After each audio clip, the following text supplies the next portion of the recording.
Hello viewers, Namaskar. I am Dr. Vageshwari Deswal, a professor at Faculty of Law, University of Delhi.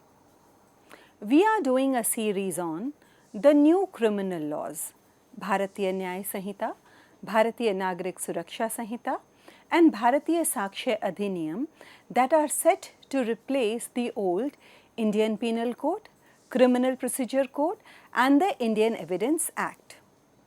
So, in this session, we will try to understand the new provision under the BNS, section 113 that defines Terrorist Act. Viewers, we all know that terrorism is the biggest threat to humans in India as well as across the globe. As per the dictionary meaning, terrorism involves the use or threat of violence and it seeks to create fear not just amongst the direct victims but among a wider audience. So, in this session we will be talking about how BNS has defined Terrorist Act and what are the ingredients of this particular crime. But before that, what are the acts of terrorism? So, it includes, generally speaking, when we talk about terrorism, the acts they include threats of terrorism, assassinations, kidnappings, hijackings, bomb scares, actual bombings, cyber attacks that might be computer based and also the usage of chemical, biological, nuclear and radiological weapons. Terrorism targets innocents and there is a general fear of alarm amongst people. Reasons might be any.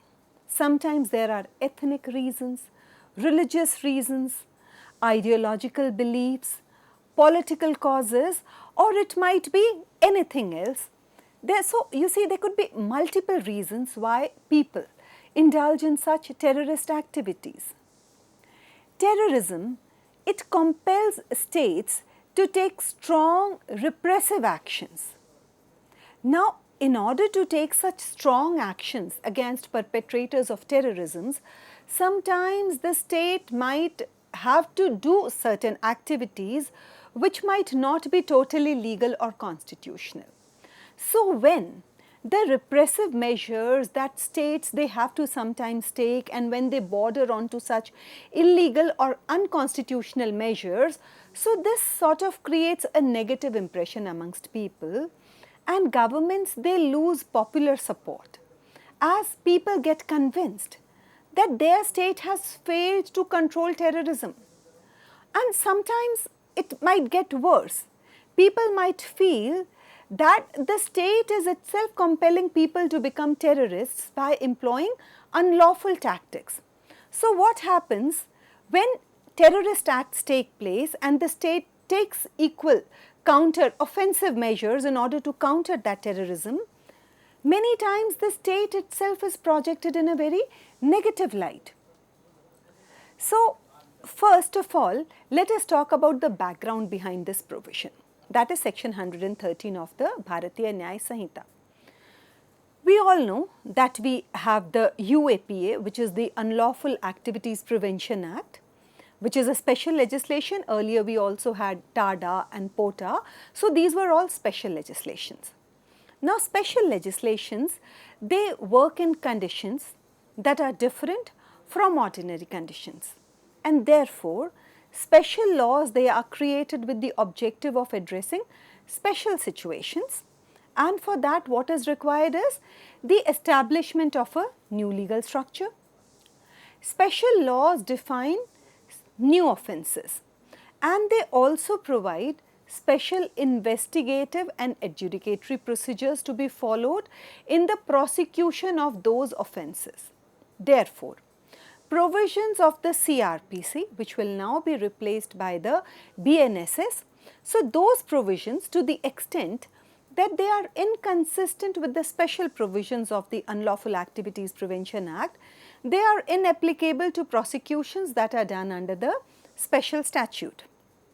Section 113 of the Bharatiya Nyaya Sanhita that defines terrorist acts is on the lines of sections 15 to section 21 of the UAPA, which was enacted in the year 1967.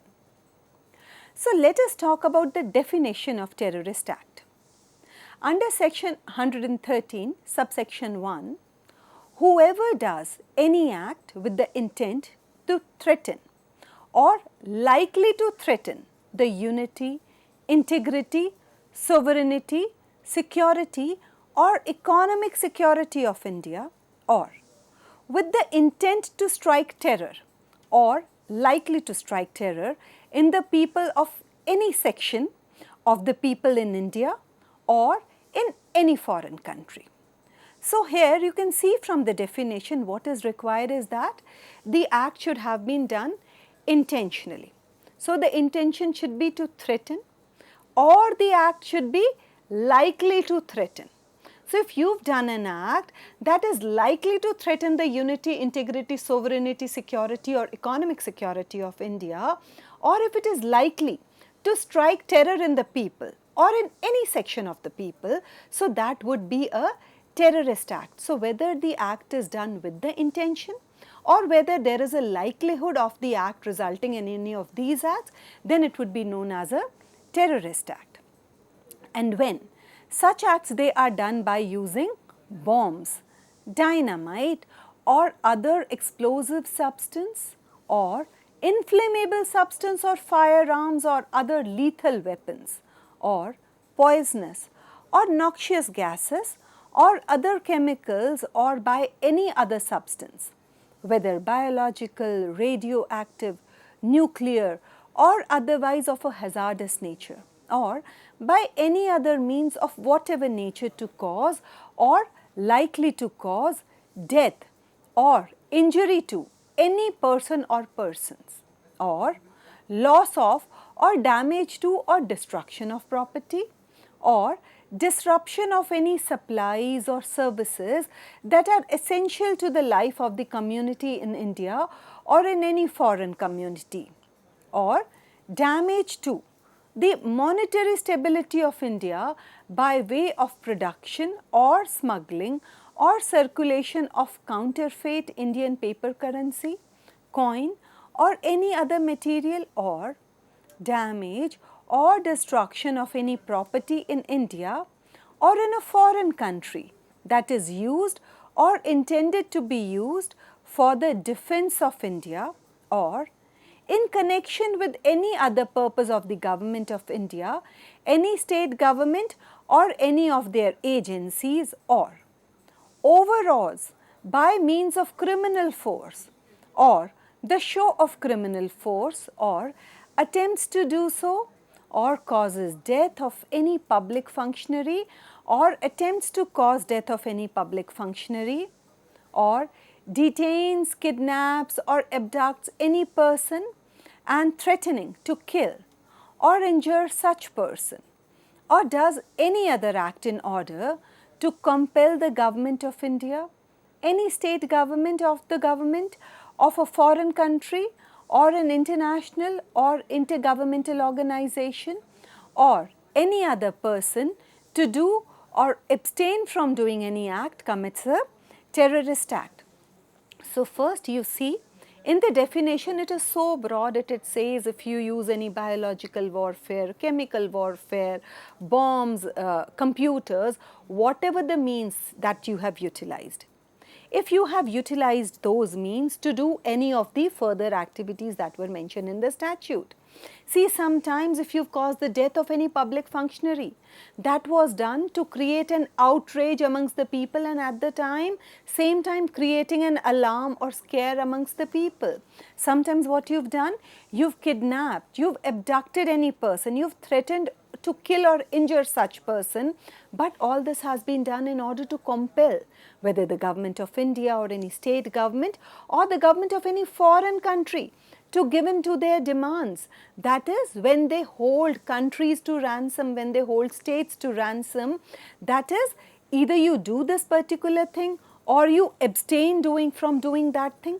So any of such activities, these would be known as terrorist activities.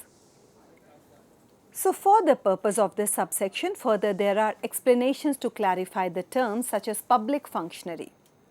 So, here public functionary means the constitutional authorities or any other functionary who is notified in the official gazette by the central government as public functionary.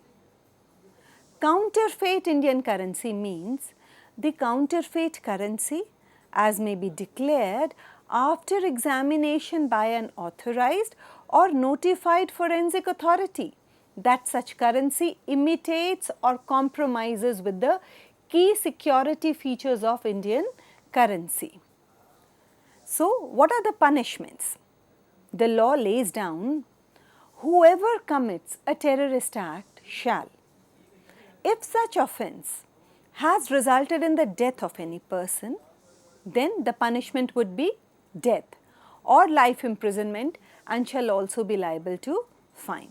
So, you see how keen our state is to curb terrorist activities, and that is why what is prescribed is nothing but the extreme penalty under the law, which is death penalty. But that is where death has been caused.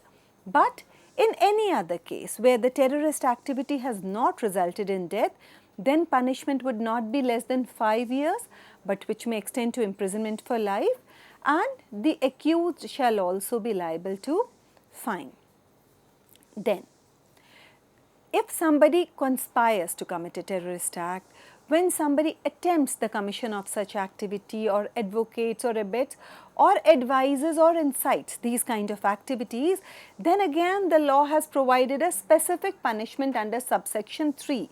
It says, whoever conspires or attempts to commit or advocates, abets, advises or incites directly or knowingly facilitates the commission of a terrorist act or any act that is preparatory to the commission of a terrorist act, then punishment would be imprisonment for a term which shall not be less than 5 years, but which may extend to imprisonment for life, and it shall also be liable to fine. Then, whoever organizes or causes to be organized any camp or camps for imparting training in terrorist acts, or recruits or causes to be recruited any person or persons for commission of a terrorist act, then the punishment would be imprisonment which shall not be less than 5 years. So, you see here it is not required to be proven that those who were trained in such terrorist acts or those who were recruited for commission of terrorist acts have actually committed a crime. It is sufficient if it can be proven that the accused had organized a camp or he had caused to be organized any terrorist camp for imparting training in such activities, or if he has just recruited any person for commission of a terrorist act, irrespective of the fact whether the one who was recruited actually executed any terrorist act or not. But mere training, imparting training to such people, recruiting of such people who have the potential to do such terrorist acts in future, then the punishment would be for a term which shall not be less than 5 years, and it may extend to imprisonment for life and shall also be liable to fine. Then, any person who is member of an organization that is involved in terrorist act. See, the prosecution need not necessarily prove that you are also a terrorist. It is sufficient if it can be proven that you are a member of an organization that is involved in terrorist act. Now the onus is on you to prove your innocence.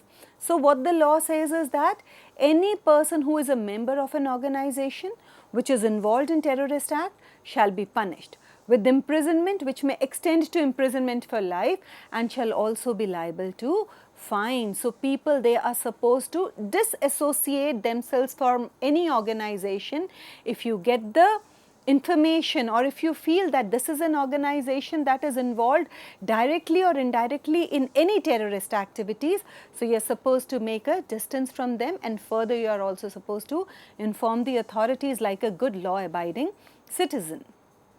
Then the law says, whoever voluntarily harbors or conceals or attempts to harbor or conceal any person knowing that such person has committed a terrorist act, then punishment would be imprisonment for a term which shall not be less than 3 years, which may extend to imprisonment for life, and there shall also be liability for fine. So, what is required is that you are supposed to inform the authorities.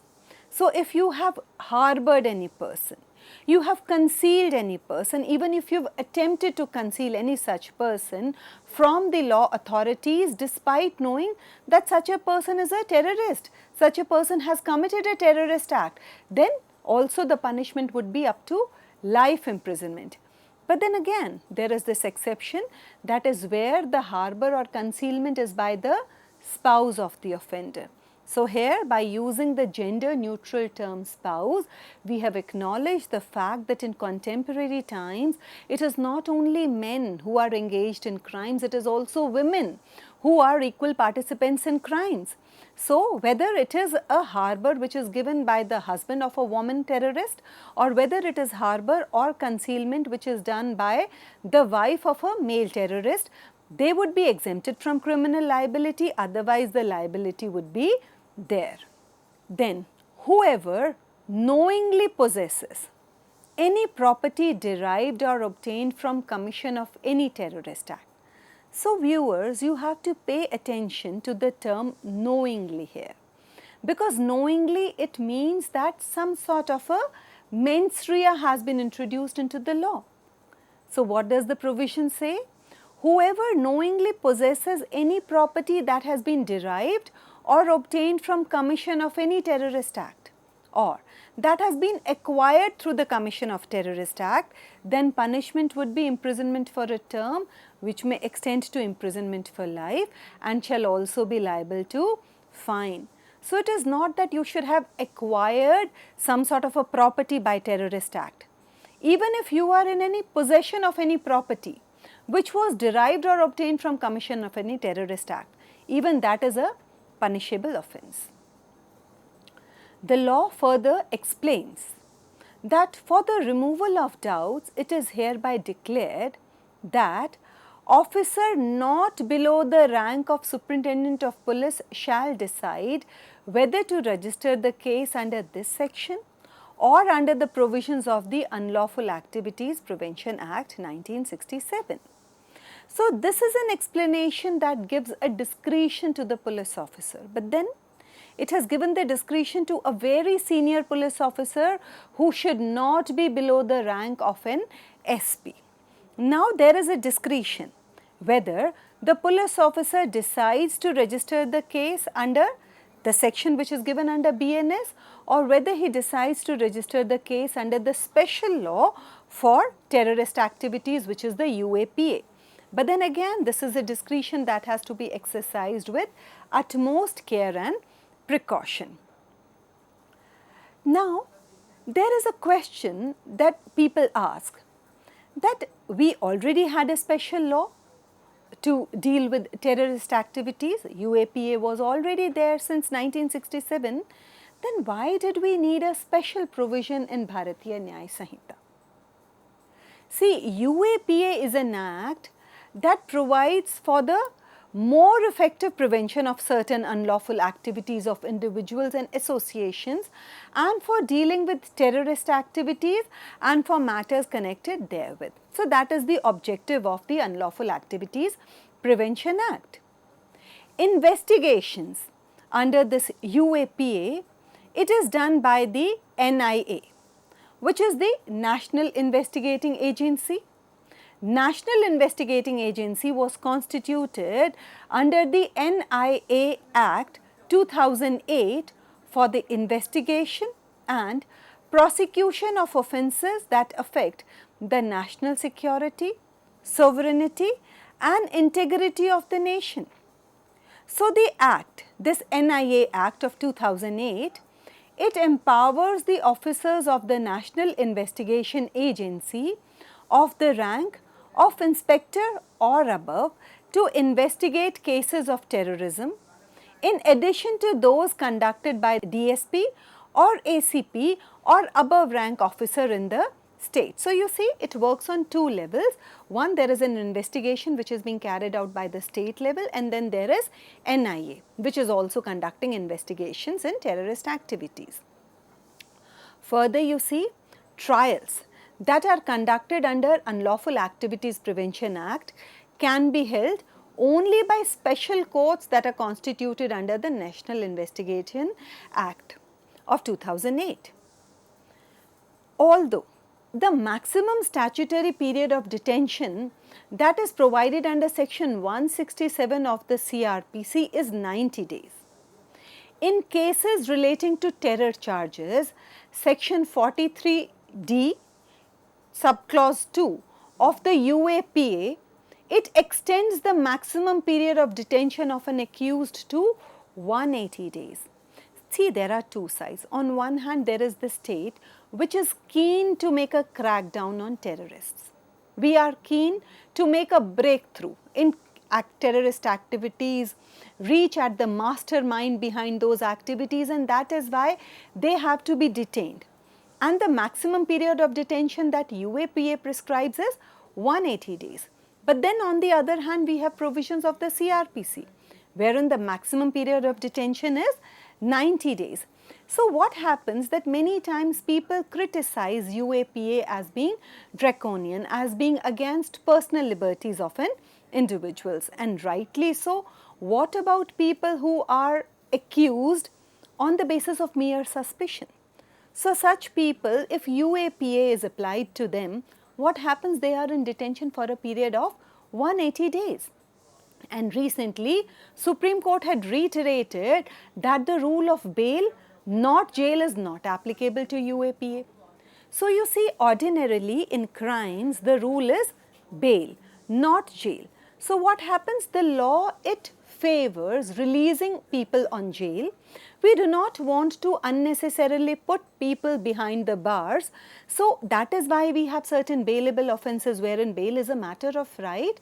And even in cases of non-bailable offences, it doesn't mean that bail is not to be granted at all. What this means is that bail is a matter of discretion. And that is why the courts, they have propounded the rule that it is bail, not jail. As far as practicable, we have to release the accused persons on jail so that their liberties, they are not compromised with and they can prepare their defense. But when we come to terrorist activities, when we come to the provisions of the Unlawful Activities Prevention Act, it is to be seen that the rule of bail, not jail, which we ordinarily apply, the courts, they do not apply the same rule in cases of UAPA. This is the reason that UAPA is many times criticized as being draconian. Further, it has often been challenged as giving arbitrary powers to the executive. And it is also said that it violates an individual's right to due process of law. It violates the individual's right to dissent and also an individual's right to reputation. It has also been argued many times that the UAPA violates the principles of natural justice. We do not go by the presumption of innocence. See, ordinarily under criminal law, there is a cardinal principle, let 99 guilty men go free, one innocent should not be punished. And that is why the prosecution, it always proceeds on the presumption of innocence, and the burden of proof is throughout on the prosecution to prove the guilt of the accused person. Okay. But this presumption of innocence, it also goes for a toss when we talk about provisions given under the UAPA. Similarly, people, they also argue that UAPA violates fair trial. It also violates the principles of proportionality.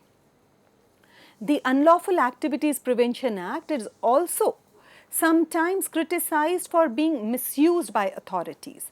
So people, they allege that UAPA is invoked by the state to target human rights defenders, those who are activists and those who generally dissent against the state. So critics, they argue that this is a law which has been used to stifle free speech and also to quell any form of peaceful protest that people might be engaging in. So section 113 of the BNS, it overlaps with UAPA, which is a special statute. Generally, special statutes prevail over general ones, but in the BNS, sanction of appropriate government is not required for initiating proceedings before court. See, under the UAPA, an independent authority makes a recommendation to the competent authority, which might be central or state government, about prosecuting an accused, and that is done after reviewing the evidence that is gathered by the investigating agencies. See, further, when we talk about having a provision under the BNS despite having a special law, see, not everybody knows about the special laws.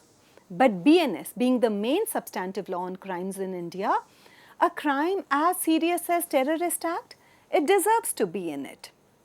Moreover, general exceptions are applicable under special laws in a very truncated form. So, what have we done? We have in fact watered down those draconian laws as UAPA to bring it in sync with the objective of our BNS, which is Nyay. The discretion which vests with the senior police officer shall ensure that laws they are not applied mindlessly. Moreover, we now have requirements of mens rea that have made it important to establish that the crime was committed not under any kind of a duress, compulsion or any other influence. So students, I hope that after this session, you are clear about the difference between Terrorist Act as covered under UAPA and as covered under the BNS. So that will be all for this session. Have a great day. Thank you.